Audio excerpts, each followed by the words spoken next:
voting will go a long way in answering the biggest question of the Democratic race. Can Bernie Sanders change the delegate math enough to make him a viable contender to win the nomination? Let's look at the math. Hillary Clinton more than 220 delegates ahead at the moment. These are just pledge delegates. She has some super delegates, but let's just focus on the pledge delegates. She's 220 ahead. Here's the map so far. Bernie Sanders' big upset in Michigan yesterday, the reason this week becomes so interesting. If Hillary Clinton runs the board in all 5 states, including Ohio, Illinois, well, then she's going to start to pull away. And yes, Bernie Sanders can say, I'm relatively close behind, but the math gets pretty indisputable here. Hillary Clinton would be on a glide path toward the nomination, even if Sanders stayed in the race. But Senator Sanders wants to change the conversation. He says, I'm going to beat you in Ohio.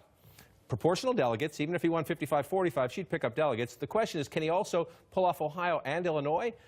Even then, Hillary Clinton would be ahead in the delegate chase, but Bernie Sanders would have changed the conversation of the race because he could then make the point in the industrial Midwest, in the heartland, where the economy is at stress, I'm the Democrat winning over blue-collar voters. That's what Bernie Sanders very much needs. Hillary Clinton would like to end the day right here and send the message to Bernie Sanders, I'm going to be the nominee. Why don't you tone it down a little bit? Both candidates understand the stakes, so they're busy on the trail and on the airwaves. Every day I wake up and play a brilliant, complex, overqualified, get-it-done woman who obsessively fights for justice, who cares, who gives a voice to the voiceless. Our characters are on television, but the real world? The real world has Hillary Clinton. The real world has Hillary Clinton. Only one candidate for president has opposed every disastrous deal, Bernie Sanders. While others supported unfair trade deals, Bernie stood with American workers. He'll take on Wall Street and their trade deals because he doesn't take their money. Much like Donald Trump, Molly, Bernie Sanders has bet the ranch essentially on trade and unfairness. The system is rigged to get you. She's part of the establishment, he would say. How important is it that he add to Michigan? If Michigan becomes an afterthought, so does he, right?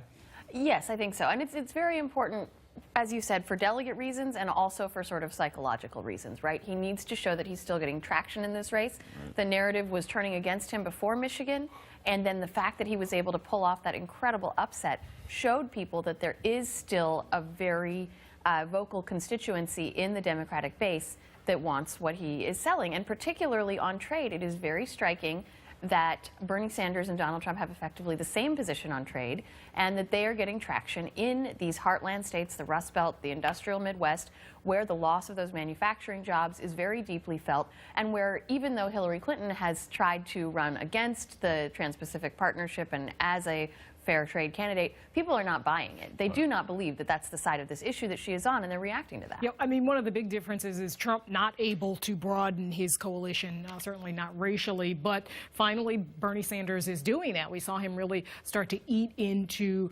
what had been Hillary Clinton's dominance among African Americans in Michigan. She still won by 40 points. He's also doing better with white voters. He wasn't doing so well with white voters in the South, certainly didn't do well with them in Mississippi, a contest that was that same day, but won white voters by 14%. And so that kind of mixture, I think, for these other states, which are demographically pretty similar to Michigan in terms of the ratio of black voters to white voters. And it really just shows how well that populist economic message plays in the Midwest. I mean, you look at, you know, obviously him doing well in Michigan, potentially how he does in Ohio will go a long way to showing whether or not how effective Hillary Clinton has been as she's tried to shift to the left on the issue, and how much of a liability that trade issue is in states like Michigan and Ohio. I mean, Rob Portman, the senator from Ohio, who former U.S. trade representative, came out against the Trans-Pacific Partnership, and Hillary Clinton once called it the gold standard and had to reverse her position on that. That's such a big liability, and if she does do poorly on Tuesday, that'll be a big reason why. And here's the backdrop. The trade issue is kind of a recurring theme in Democratic primaries, and every 4 years, Democratic candidates for president, to be candid about it, BS about their views on trade. Right. Barack Obama in 2008 in Ohio promised that if president, he would reopen NAFTA. Of course, that hasn't happened. The fact is, Democratic elites are overwhelmingly pro-free trade. And the fact is that you now have somebody who is not. He really is not for free trade, Bernie Sanders. And I think that resonates in, in these states for voters who are sick every 4 years of hearing candidates for both parties mouth sort of happy talk about fair trade and then go to Washington and vote as free traders. I want to squeeze this part in from the debate because what's striking, if you listen to the Republican debate and then the Democratic debate, especially on an issue like immigration, voters are going to have a very clear contrast in November, no matter who the nominees are. In the immigration debate and the Democratic debate this past week, the candidates not only went way left of the Republican candidates, they went left of the sitting president, who happens to be a Democrat. Of the people, the undocumented people living in our country, I do not want to see them deported. I want to see them on a path to citizenship.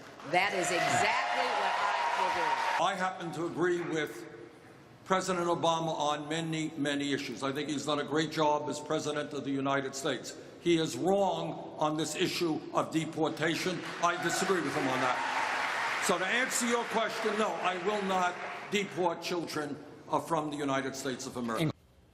They're playing to the base without a doubt. Are they overdoing it, or are they on safe ground looking at the Obama coalition, or is this general election quicksand? It may be quicksand, but there's a feeling that Donald Trump, by being the build-a-wall candidate, has opened up a large amount of space for whoever the Democratic nominee is to run way to the left, because they are going to need to activate that demographic coalition of minority voters, and because this becomes a very, very active general election issue with Donald Trump on the Republican ticket. Fascinating questions, many more. Big Tuesday night. Don't go anywhere. Up next, our reporters share from their notebooks, including President Obama's strategy to win a hearing for his coming Supreme Court pick.